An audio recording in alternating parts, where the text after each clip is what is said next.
આ લેટવો ડોહો હોય કણ શું કરે છે? ઈ તો ટેકો કરું છું. હું ટેકો કરું છું. ઓભળો મારી વાત. ઈ કદી એના ઘેર ટેકો કરતો નહીં અને વાયકણ શું કરવા આવ્યો છે? ભાઈ તમારામાં ને મારામાં ફેર છે. મારા ખાસ ભાઈબંધ છે રહ્યા. હા, બરાબર. એટલે તમે ગટુ જ છો.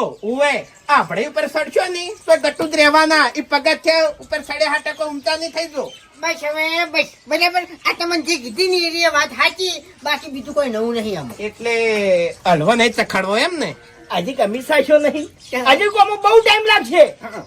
જો, હું હજી- નર્વસ છું બેહી રહ્યો હું તો 2-3 કલાક. અરે વાઘુજી હજી તો હું સૂલો હળગાયો, પછી મેં કઢાઈ મેલ્યો, મેં ઘી રેડ્યો, પછી ઘી ગરમ થાય એટલે મેં પેલું ગાજર જે સોલીને મેલ્યો છે એને મેં નાખ્યો, પછી કમ્પ્લેટ બધું પાણી બળી જાય એટલે પછી મેં દૂધ રેડ્યો અને બરોબર નો ગરમ હશે હલવો, પછી હું એને ઠંડો થવા માટે ફ્રીજમાં મેલ્યો અને પછી વાઘુજી તમને શાકવા મળશે.